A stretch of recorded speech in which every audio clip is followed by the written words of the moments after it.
सभी बंदना मुद्रा बना लें। ओम नमः सिद्धेभ्यः।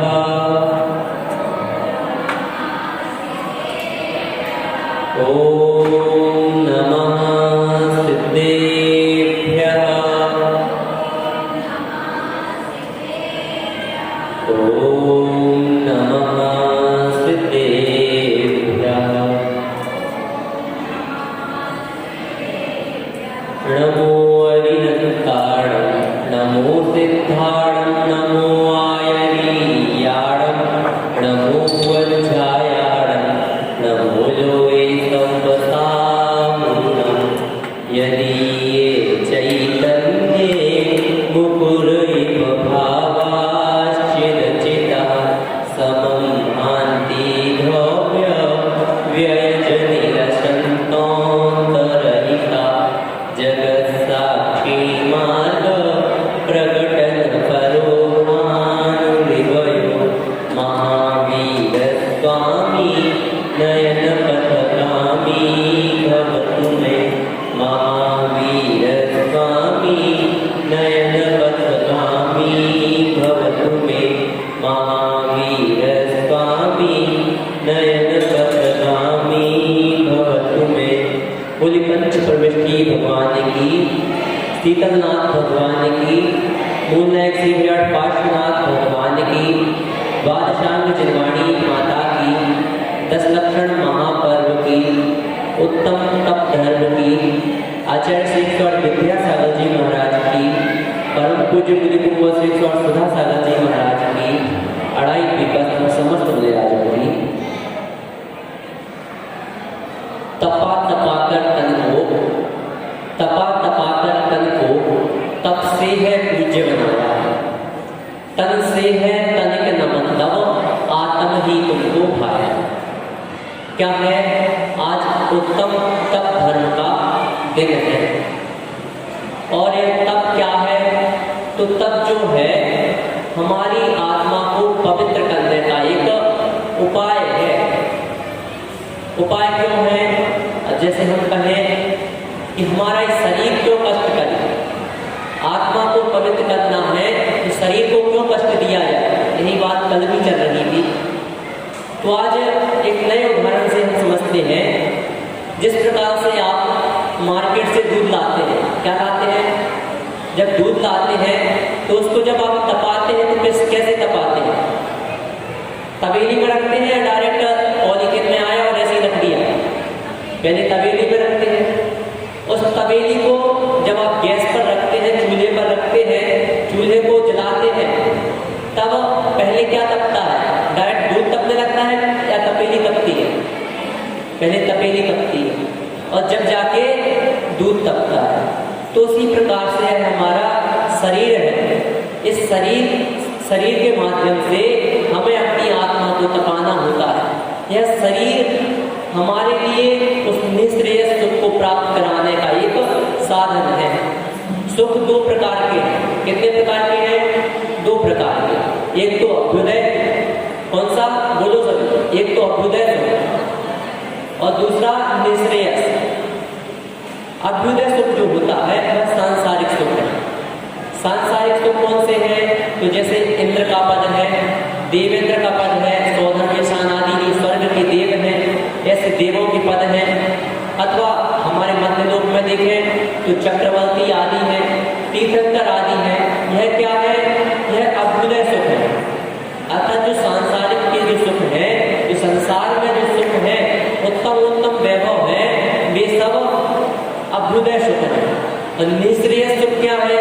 तो निःश्रेयस सुख अर्थात जो पारलौकिक सुख है, सांसारिक सुख नहीं है। निःश्रेयस सुख ऐसा होता है जिसके कारण जो जीव एक बार निःश्रेयस सुख को प्राप्त कर लेता है वह कभी सांसारिक सुख में वापस नहीं आता। ऐसा कौन सा सुख होता है? मोक्ष सुख। कौन सा सुख? मोक्ष सुख। निःश्रेयस का होता है मोक्ष। अब उसके बाद कोई भी श्रेय नहीं बचा है। अंतिम श्रेय क्या है? मोक्ष है। तो हमें किस प्रकार से मोक्ष प्राप्त करना है? इस शरीर को तपाकर, अपनी आत्मा को गर्म करना कर्मों के आने का द्वार क्या है? आश्रव। क्या है? आश्रव। आश्रव किसके द्वारा होता है? इस शरीर के द्वारा होता है। आत्मा आश्रव करती है क्या? नहीं करती। इस शरीर के द्वारा ही आश्रव होता है और इस शरीर के द्वारा ही हमें उस आश्रव के द्वार को बंद करना पड़ेगा। इस शरीर के द्वारा ही हमें संवर निर्जरा करना होगी, तभी जाकर हमारी जो आत्मा है वह पवित्र होगी। आप रोटी बनाते हैं, रोटी बनाने के लिए क्या क्या करना पड़ता है? पहले आटा गूंथना पड़ता है, उसके बाद बेलना पड़ता है, बेलने के बाद तवे पे चढ़ाना पड़ता है। वह भी कहाँ पे? जब पहले तवा तपता है उसके बाद ही रोटी तपती है। मिट्टी का उदाहरण ले लें, आचार्य श्री रूप माटी में लिखते हैं, पहले कितना वर्णन उन्होंने किया, कैसे एक कुम्हार एक मिट्टी को उठाता है, तो उसको बनाता है, ठोकता पीटता है और फिर आग में तपने के लिए रख देता है, जब जाकर वह शीतल पानी बनाने योग्य बन पाता है। तो प्रत्येक अच्छा कार्य करने के लिए हमारे लिए या तो तपना होता है या दूसरे को जिसे भी अच्छा बनाना है उसे तपाना होता है। इसलिए यह शरीर केवल माध्यम है। आचार्य ने कहा शरीर माध्यम खलु धर्म साधनम, अर्थात शरीर माध्यम है इसका धर्म साधन करने का। जितने भी धर्म के साधन हैं उनको यदि करना है तो इस शरीर के द्वारा ही किया जा सकता है। आप केवल आत्मा के द्वारा धर्म नहीं कर सकते। पंचम काल है, पंचम काल में आप क्या करोगे? अभ्युदय सुख तो प्राप्त कर ही लोगे। जिस धर्म के द्वारा निःश्रेय सुख मोक्ष सुख को प्राप्त किया जा सकता है उसके द्वारा क्या अभ्युदय सुख प्राप्त नहीं किए जा सकते? किए जा सकते हैं। इसलिए हमें क्या करना है? किसी भी प्रकार की वांछा न रखते हुए हमें अपने जीवन में इस पद को धारण करना है। उत्कृष्ट रूप से मुनियों के लिए 12 तप बताए। मूल रूप से 2 हैं, एक तो बहिरंग तप, दूसरे अंतरंग तप। तप की परिभाषा है इच्छा निरोध तप, अर्थात इच्छाओं का निरोध करना। यह क्या है? तप है। और क्यों किया जाता है? तो कर्म क्षयार्थम तप्यते इति तपः, अर्थात कर्म क्षय के निमित्त से जो शरीर को तपाया जाता है वह क्या है? तप है। किसके निमित्त से? कर्म क्षय के निमित्त से। तप तो बहुत प्रकार के होते हैं। कितने प्रकार के? अनेक प्रकार के ढोंगी भी आपको मिल जाएंगे, ऐसे व्यक्ति भी मिल जाएंगे जो अपने एक पैर पर खड़े होकर तप कर रहे होंगे या किसी और को पाने के लिए तप कर रहे होंगे, रिद्धियां सिद्धियां प्राप्त करने के लिए तप कर रहे होंगे। लेकिन कर्म को क्षय करने के लिए जो तप किया जाता है वही वास्तविकता में तप होता है। कमठ का उदाहरण आता है। कमठ ने तप किया, एक पैर पर खड़ा रहा, अपने ऊपर पत्थर को लिए रहा और उसका फल क्या हुआ? उसका फल उससे विपरीत प्राप्त हुआ, क्योंकि इस प्रकार का जो तप है वह तप मान्य नहीं है। उसने अनेक जन्मों में जब वह तापस की पर्याय में था उसने लक्कड़ वगैरह आदि जीव जंतुओं को जलाया। अनेक प्रकार के ऐसे तप होते हैं जो हमें पाप के कारण होते हैं। मूल रूप से तप 2 बताए, बाह्य तप और अंतरंग तप। तत्वात् सूत्रकार आचार्य उमा स्वामी जी बहिरंग तपों में कहते हैं अनसनाभ मोदरे वृत्ति परिसंख्यात रस परित्याग विविक्त संयासन काय क्लेशा बाह्यम तप, अर्थात अनसन, अवमोदन, वृत्ति संयासन, रस परित्याग, काय क्लेश, यह विविक्त संयासन, अनसन, अवमोदन, वृत्ति परिसंख्यात, रस परित्याग, विविक्त संयासन और काय क्लेश। अनशन क्या है? अनशन अर्थात संपूर्ण प्रकार के 4 प्रकार के जो आहार हैं उन 4 प्रकार के आहारों का त्याग कर देना, यह क्या है? अनशन है। जल भी ग्रहण नहीं करना। 4 प्रकार के आहार में क्या होते हैं? खाद्य, स्वाद्य, लेय और पेय। पेय अर्थात जल आदि जो है यह पेय है। तो सभी प्रकार के 4 प्रकार के पदार्थों का त्याग कर देना यह उत्कृष्ट अनशन है। द्वितीय कहा अवमोदन, अर्थात जो भूख है उससे कम भोजन करना। अमोदर अथवा ऊनोदर, जिसे हम ऊनोदर भी कहते हैं। ऊन अर्थात कम, उदर अर्थात पेट। तो पेट में जितना बने उससे कम भोजन करना, यह क्या है? ऊनोदर। वृत्ति परिसंख्या अर्थात अटपटे नियम लेना, विधि जिसे हम कहते हैं। आहार के समय निकलते समय अटपटे नियम लेना, वह क्या है? वृत्ति परिसंख्या। रस परित्याग अर्थात 6 प्रकार के रसों का त्याग कर देना अथवा किसी 1, 2, 3 आदि रसों का त्याग करना, यह रस परित्याग। विविक्त संयासन अर्थात अपने ध्यान और तप के लिए एक निश्चित स्थान पर जाकर ध्यान अथवा तप करना, यह कौन सा तप है? विविक्त संयासन। गर्मियों में ऊंचे पहाड़ों पर, ऊंची चट्टानों पर जाकर, गर्म चट्टानों पर जाकर तप करना, लेकिन ऐसा तप कब करना? जब अपने शरीर का क्या हो? शरीर में क्षमता हो। जब अन्यथा यह क्या हो जाएगा? यह हमारा जो समाधि केस में नहीं आएगा। यह किस में आने लगेगा? यह आत्महत्या में आने लगेगा। इसलिए जब हमारे शरीर की क्षमता होती है, इसलिए वर्तमान में मुनि राजा आदि कहाँ रहते हैं? वह ऐसे मौसम में रहते हैं जहाँ उनका शरीर ढल सकता है, अथवा जैसे जो तप ऐसा करते हैं जो गर्म स्थानों में जाते हैं, वह इतने अधिक गर्म स्थान में भी नहीं जाते हैं जिनसे उनका शरीर झुलस जाए। इसलिए शरीर की अनुकूलता के साथ ही तप करना, यह क्या है? विविक्त संयासन। काय क्लेश अर्थात अपनी काया को, अपने शरीर को क्लेश देना, कष्ट देना। एकासन, उपवास आदि जितने भी 5 बता दिए, उनके द्वारा कष्ट देकर कर्मों को जलाने के उद्देश्य से क्या करना? तप करना। यह काय क्लेश नाम का 6वां बहिरंग तप है। इन्हें बहिरंग तप क्यों कहा गया? क्योंकि इन बहिरंग तप जो है, इनके द्वारा हमें पता चल जाता है कि क्या हो रहा है। जब मुनिराज आदि एकासन, उपवास आदि करते हैं, कोई इस प्रकार का तप करते हैं, तो सभी श्रावकों को पता चल जाता है कि मुनिराज ने इस प्रकार से अभी काय क्लेश में 36 घंटे तक सामयिक की या अनेक प्रकार से जो यह तप होते हैं, यह हमें देखने में आ जाते हैं। अब द्वितीय जो कहे अंतरंग तप, उन्हें अंतरंग तप इसलिए कहा क्योंकि वह देखने में नहीं आते, वह मन में ही होते हैं। तो ऐसे कौन से हैं? तो कहा प्रायश्चित, विनय, वैयावृत्त, स्वाध्याय, विसर्ग, ध्यानानंतरम। अर्थात प्रायश्चित, विनय, वैयावृत्त, स्वाध्याय, विसर्ग और ध्यान। प्रायश्चित क्या है? तो जो दोष लगे हुए हैं, उन दोषों को बिना डरे अपने गुरु के समक्ष, आचार्य के समक्ष, क्योंकि जो शिक्षा दीक्षा देते हैं, प्रायश्चित देते हैं, ऐसे कौन से हैं? आचार्य परमेष्टि। तो आचार्य परमेष्टि के समक्ष अपनी सारी गलतियों को रखना और उसे प्रायश्चित मांगना, यह प्रायश्चित नाम का तप है। एक बार बिहार में आचार्य श्री जा रहे थे, संग में आज का दृढ़मती माता जी थी, तो उनके पैर में एक कांटा लग गया। क्या लग गया? एक कांटा या कांच लग गया। तो कांच लग जाने के कारण खून बहने लगा। खून बहने लगा तो वह जो श्रावक साथ में थे, उन्होंने वहीं बैठा लिया।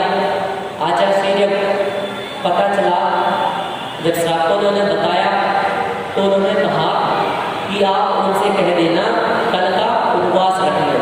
क्या कह दिया? कल का उपवास रख लें। अब किसी की हिम्मत नहीं पड़ी कि आचार्य श्री से पूछे कि एक तो कांच लग गया और दूसरा आप कह रहे उपवास कर लो, ऐसा कैसे? तो उन्होंने उपवास कर लिया और उपवास के बाद फिर कुछ श्रावक गए। श्रावकों ने पूछा, आचार्य श्री एक तो कांच लगा था, पीड़ा अधिक थी और आपने क्या कह दिया? उपवास कर लो। तो उन्होंने कहा ईरिया समिति होती है। क्या होती है? ईरिया समिति होती है, जिसमें हमें 4 हाथ आने की जमीन देखकर चलना होगा। थोड़ा सा प्रमाद करने से उनके लिए क्या हो गया? कांच लग गया। और उस जगह क्या हो सकता था? कोई जीव हो सकता था, कोई चींटी आदि हो सकती थी और उसका घात हो जाता। इसलिए मैंने क्या कर दिया? प्रायश्चित रूप एक उपवास दे दिया। तो यह होता है दृष्टिकोण, यह दृष्टिकोण आचार्य भी अपने पास रख सकते हैं। इसलिए जो अपने द्वारा जो दोष किए गए हैं उनको बिना डरे किससे कह देना, आचार्य से कह देना। यह क्या है, प्रायश्चित नाम का पहला तप है। दूसरा है विनय। विनय अर्थात जो अपने से श्रेष्ठ है, गुणों में श्रेष्ठ साधु है, उनकी विनय कर लेना। यह क्या है, विनय नाम का दूसरा तप है। विनय भी अंतरंग से की जाती है। बहिरंग से तो कोई भी कह देगा, नमोस्तु कर लेगा, इच्छा भी कह लेगा, आदि अनेक प्रकार से संबोधन कर देगा। परंतु जब तक अंतरंग से भाव नहीं होंगे तब तक उसका कोई भी पुण्य लाभ मिलने वाला नहीं है। तो इसीलिए इसे क्या कहा, अंतरंग तप कहा। दूसरा क्या हो गया, विनय। फिर है वैयावृत्ति, अर्थात अपने से जो श्रेष्ठ साधु हैं, जो श्रेष्ठ तप करने वाले हैं, ऐसे साधुओं को पीड़ा होने पर अथवा पीड़ा ना भी होने पर उनकी वैयावृत्ति करना, उनके यथायोग्य औषधि आदि देना, यह वैयावृत्ति नाम का तीसरा अंतरंग तप कहलाता है। स्वाध्याय अर्थात जो अपने जैन शास्त्र है, जो उचित शास्त्र है, जो तीर्थंकरों के द्वारा कहे, गणधरों के द्वारा झेले हुए, आचार्यों के द्वारा लिपिबद्ध शास्त्र है, ऐसे शास्त्रों का स्वाध्याय करना, सुनना, सुनाना, पढ़ना, पढ़ाना, यह सब क्या होता है, स्वाध्याय के अंतर्गत आता है। सुनना भी स्वाध्याय के अंतर्गत आ जाता है। इसलिए जब भी यदि किसी से पहले क्या होता था कि जो अनपढ़ लोग होते थे वह क्या करते थे, प्रवचन आदि में बहुत ज्यादा बैठते थे। जिनको कुछ समझ में भी नहीं आता था वह भी प्रवचन आदि में जाकर बैठ जाते थे। एक बार एक बूढ़ी माता जी क्या कर रही थी, एक शास्त्र को लेकर, समय सार जी को लेकर वह उस पर उंगली फेर रही थी। क्या कर रही थी, उंगली फेर रही थी केवल। अब उनसे जो लोग जानते थे कि इन्हें तो पढ़ना आता नहीं है, तो क्या पढ़ रही होंगी, तो उनसे जाकर पूछा आप क्या पढ़ रही हैं, तो कहा मैं इसमें कुछ पढ़ नहीं रही हूँ, मैं इसमें बस उंगली फेर रही हूँ, बस इसलिए क्योंकि मैं ऐसे भाव कर रही हूँ कि मैं अगले जन्म में इस शास्त्र को पढ़ सकूँ। इतना भाव, जब यह भाव अपने अंदर से जागृत होते हैं तब यह क्या होता है, यह हमारा स्वाध्याय होता है। स्वाध्याय अनेक लोग करते हैं, मंदिर में आकर स्वाध्याय करने लगते हैं, कोई निकला तो उससे बात करने लगे। तो यह क्या है, इसमें भी शास्त्र की अभिनय होती है, क्योंकि श्रेष्ठ जो चीज है, श्रेष्ठ चीज हमने विस्तार ली। अब हमें क्या किए, शास्त्र को रखे हुए हैं, हम बात किससे करने लगे, किसी दूसरे व्यक्ति से बात करने लगे, तो यह क्या होगा, शास्त्र की अभिनय होगी। इसीलिए जब भी स्वाध्याय करो एक चित्त होकर करो, एक पेज पढ़ो लेकिन उसे बिल्कुल ध्यान से पढ़ो। यह क्या है, स्वाध्याय नाम का तप है। अगला है व्युत्सर्ग, अर्थात हमारे जो बाह्य और आभ्यंतर तप है, बाह्य और आभ्यंतर परिग्रह है, उनका त्याग करना। बाह्य आभ्यंतर परिग्रहों में जो आभ्यंतर हमारी कषाय है, पाप है, जो भी मलिन वस्तुएं हैं, उन सभी का त्याग करना। बाह्य में क्षेत्र, वास्तु, हिरण्य, स्वर्ण, धन, धान्य, दासी, दास, मुक्त और भांड, यह 10 प्रकार का जो बहिरंग परिग्रह है उसका त्याग करना चाहिए। और अंतिम है ध्यान, अर्थात चित्त की चंचलता को रोककर, जो हमारे मन की चंचलता है इसको रोककर एकाग्र चित्त होकर कर्म क्षय के निमित्त से ध्यान करना। यह क्या है, ध्यान नाम का अंतिम अंतरंग तप है। इस प्रकार से 6 अंतरंग तप और 6 बहिरंग तप बताए जाते हैं, और इनको करने से हमारे आत्मा के कर्मों का क्षय होता है। इसलिए हमें यह करना है, ना कि सांसारिक सुख की अभिलाषा से। हमने आपको पूर्व में भी बताया था कि किसी भी प्रकार की धर्म में अभिलाषा नहीं रखना चाहिए, यहाँ तक कि मोक्ष की भी अभिलाषा नहीं रखना चाहिए। वही सच्चा किया गया क्या है, धर्म है।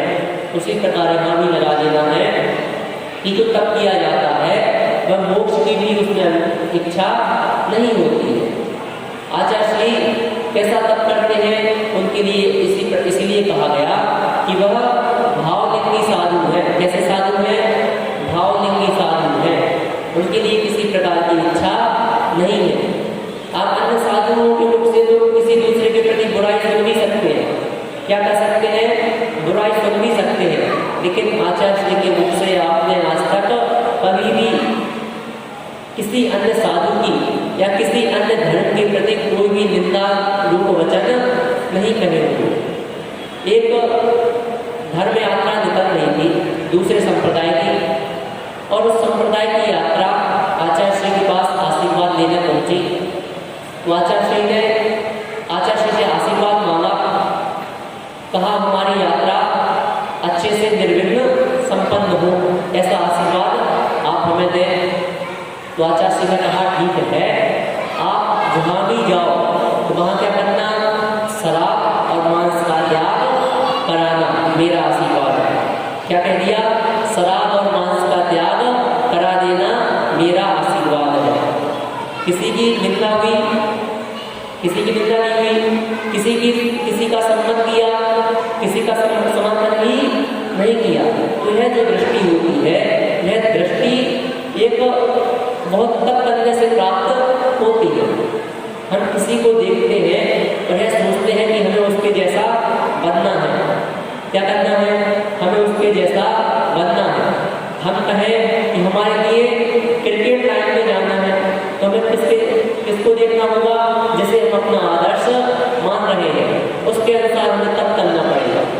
यदि हम किसी अन्य लाइन में जाना चाहते हैं, पॉलिटिक्स में जाना चाहते हैं, अभिनेता बनना चाहते हैं, तो हमें उसके अनुसार क्या करना होगा? तप करना होगा, पुरुषार्थ करना होगा। हमें धर्म लाइन में आगे बढ़ना है। अनेक लोग तो क्या होते हैं, इसी कारण से वह पीछे रह जाते हैं कि वह दूसरे को देख लेते हैं। क्या कर लेते हैं? दूसरे को देख लेते हैं और उसकी ऊंचाई को देख लेते हैं, परंतु क्या नहीं देखते? उसके पीछे का जो तप है, उसके पीछे का जो कारण है, वह नहीं देखते।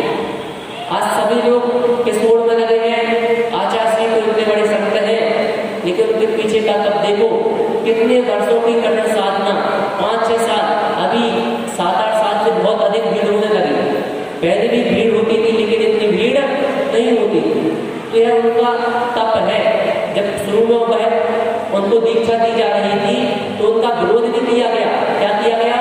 विरोध भी किया गया। आचार्य ज्ञान सागर जी का विरोध किया कि आप इतने नवयुवक को, 18 वर्ष के युवक को दीक्षा दे रहे हैं, और इतने नवयुवक को अगर आप दीक्षा देंगे तो यह तो भटक सकता है। तो उन्होंने कहा नहीं, यह नहीं भटकेगा, मैंने इसका पूर्ण परीक्षण कर लिया। परीक्षण कैसा किया था? जब वह विद्या दे रहे थे, तो विद्या देते हुए उन्होंने पूछा कि देखो तुम तो विद्याधर हो। क्या नाम था गृहस्थ अवस्था का? विद्याधर। तो उनसे कहा तुम तो विद्याधर हो और विद्या लेकर उड़ जाओगे। तो उन्होंने कहा नहीं महाराज जी, मैं विद्या लेकर आपके ही चरणों में हाँ रहूंगा। आप जैसी आज्ञा करेंगे, आपकी आज्ञा का पालन करूंगा। तो इस उत्तर से वह बहुत प्रसन्न हुए और उन्होंने उन्हें पढ़ाना प्रारंभ किया। पंडित जी आदि आए, उन्हें पढ़ाया, और उनकी मेहनत और लगन इतनी की कि रात रात भर वह पढ़ते रहते थे। जब तक उनका उस दिन का पूरा पाठ नहीं हो जाता था, तब तक वह पढ़ते रहते थे। तो इतना कठिन तप, इतना स्वाध्याय जब यह सब हुआ, तब जाकर आज आचार्य हैं, तब जाकर आज इतने बड़े संत हमारे लिए प्राप्त हुए हैं। उसके पीछे उनके गुरु का भी तप है और उनका भी तप है, जो उन्होंने परखा और उन्होंने जाना। आचार्य भी क्या कहते हैं? जब भी वह कोई भी कार्य करते हैं तो वह यह कहते हैं कि यह हमारी गुरु की कृपा से हो रहा है। तो वह अपने गुरु को भी क्या करते हैं? आगे रखते हैं। कभी गुरु का नाम वह छिपाते नहीं है। हर चीज में वह क्या कहते हैं? यह तो मेरे गुरु की कृपा है। तो हमें जो व्यक्ति सफल व्यक्ति है, उसके तप को देखना है। जो व्यक्ति आगे बढ़ रहा है, उसके तप को देखते हुए हमें उससे आगे बढ़ना है। तो बढ़ो। किसी की लकीर जो है खिंची हुई है, उस लकीर को मिटाने का प्रयास मत करो। आप स्वयं आगे बढ़ो। सांसारिक जो जीवन है, जो गृहस्थ जीवन है, व्यवहारिक क्षेत्र है, इनमें भी हमें यही देखना है। जो विद्याध्ययन कर रहे हैं उनके लिए जो होशियार व्यक्ति है, होशियार विद्यार्थी है, उसके तप को देखना है। क्या करना, वह किस प्रकार से पढ़ रहा है, किस प्रकार से अपनी जीवन शैली धारण कर रहा है, उसी प्रकार उसी अनुरूप हमें चलना है। जो व्यापार में आगे बढ़ रहे हैं उन्होंने व्यापार किस प्रकार से किया। कोई अगर खोटे रूप में व्यापार कर रहा है तो हमें खोटा मार्ग ग्रहण नहीं करना। जो उचित मार्ग है, उचित संदर्भ है, उनको लेकर के हमें अपने व्यापार को आगे बढ़ाना है। तो यह सब जो पीछे की वस्तुएं हैं, उन सभी वस्तुओं को देखते हुए हमें क्या करना चाहिए, अपने व्यवहारिक जीवन को ही जीना चाहिए। और मोक्ष रूप में तो आचार्यों ने कहा ही है कि जो तप है उसके द्वारा क्या किया जा सकता है, मोक्ष तक प्राप्त किया जा सकता है।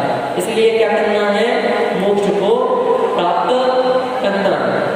यदि हमारे लिए अभ्युदय सुख में फंसे रहना है तो हमें क्या करना है, हमारे लिए फिर हम मन में कोई भी धारणा कर सकते हैं, किसी भी विचार को बना सकते हैं, लेकिन हमारे लिए कभी भी अभ्युदय सुख के पीछे नहीं पड़ना है। हमारे लिए बिना इच्छा की तप करना है। किसी भी प्रकार की मन में इच्छा ना हो, किसी को दिखावे के तप ना हो। आचार्य शांति सागर जी 35 वर्ष का क्या था उनका, 35 वर्ष का मुनि जीवन था। आचार्य शांति सागर जी जो इस परंपरा के सबसे प्रथम आचार्य माने जाते हैं। आचार्य शांति सागर जी का 35 वर्ष का मुनि जीवन था और उस 35 वर्ष में उन्होंने 27 वर्ष और दिन हुए 9338 उपवास किए, निर्जल उपवास। मात्र 35 वर्षों में 9338 उपवास किए, अर्थात लगभग 27 वर्ष उन्होंने उपवास में बिता दिए। मात्र 8 वर्ष के जो दिन होते हैं उन दिनों में उन्होंने भोजन को ग्रहण किया, आहार को ग्रहण किया। तो इतना कठिन तप वर्तमान में भी हम देखते हैं। अभी कुछ समय पहले 3-4 वर्ष पूर्व एक मुनिराज का आ रहा था, उन्हें कई दिनों से उनकी चर्या नहीं मिल रही थी। जो उन्होंने विधि ग्रहण कर ली थी वह विधि नहीं मिल रही थी और विधि न मिल पाने के कारण उनका शरीर अश्वत्थ होने लगा था और फिर पुण्योदय से उनको विधि मिल गई। इसी प्रकार आचार्य ज्ञान सागर जी, आचार्य शांति सागर जी के साथ भी अनेक बार ऐसा हुआ कि उन्होंने विधि ली। एक बार तो विधि ली कि बैल के सींग में गुड़ लगा होगा तब हम आहार लेंगे, और पुण्योदय इतना रहा कि उसी समय पे एक जो गुड़ था उसका जो एक डिगला होता है वह बाहर रखा हुआ था और बैल वहां से आया और बैल ने उसमें सींग मारा और जाकर सीधे जहां पर पड़नाहन के लिए श्रावक खड़े थे वहां खड़ा हो गया। तो यह पुण्योदय होता है। क्या होता है, पुण्योदय होता है जिस कारण से ऐसे ऐसे जो अटपटे नियम भी है वह भी पूर्ण हो जाते हैं। यह जो है ऐसा नियम कोई सोच सकता था कि एक बैल आएगा और वह क्या करेगा, वह जाकर गुड़ में, किसी और दूसरी चीज में नहीं, गुड़ में ही सींग मारेगा और जाकर जहां पर आहार होना है उसी चौकर में जाकर, उसी चौके में जाकर खड़ा हो जाएगा। यह सब जो है यह तप का ही प्रभाव होता है। एक बार पंडित जगन मोहन दास शास्त्री जी घड़ी पहने हुए थे और मुनिराज ने क्या कर दिया, वह घड़ी से आहार नहीं लेते थे। अब जगन मोहन दास शास्त्री जी ने सोचा कि यह आहार तो घड़ी से लेते नहीं, वह अपनी घड़ी अंगूठी सब दुकान पर छोड़ा। अब हुआ ये कि उन्होंने विधि दी थी कि जो घड़ी पहनेगा उसके यहाँ आहार करेंगे। अब बताओ, सालों से तो क्या कर रहे हैं, जो घड़ी नहीं पहनते, अंगूठी नहीं पहनते, उनके यहाँ आहार ले रहे हैं। अब उस दिन नियम ले लिया मुनिराज ने कि अब जो घड़ी पहने होगा उसके घर में हम पड़नाहन करेंगे। अब तो उन्होंने 2 चक्कर लगा दिए। अब उन्होंने सोचा पंडित जी ने कि अब तो मुनिराज का मुश्किल है, आज आहार होगा, तो वह गए दुकान पे अपनी घड़ी पहनी। जब तक महाराज जी फिर लौट के आ गए तो महाराज जी आए तो तो बस उनके हाथ का आहार हो गया।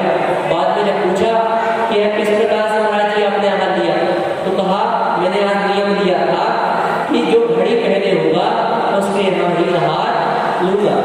तो इस प्रकार का जो तप होता है, इस प्रकार के तपों को केवल दिखावे मात्र के लिए नहीं करना है, हमें अंतरंग में धारण करना है। और मुनिराज जो इस प्रकार का तप करते हैं वह अपने मन में रखते हैं, और जब तक पूर्ण नहीं हो जाता किसी को बताते नहीं है। आप किसी मुनिराज से कभी ये पूछना आपकी विधि क्या है, वह आपको डांट के भगा देंगे, वह कहेंगे ये हमारे मन की बात है, हम आपको थोड़ी ना बताएंगे। तो यह क्या है, उनके अंतरंग का तप है। इस प्रकार के तपों को धारण करना जो हमारे लिए अभ्युदय निश्रेय सुख को प्राप्त करा दे, इसलिए हमें अंतरंग तप को धारण करते हुए अपने इस जीवन को सफल बनाना है। हमारे लिए किसी भी प्रकार के दिखावे में नहीं पड़ना है, किसी भी प्रकार की इच्छा को नहीं रखना है।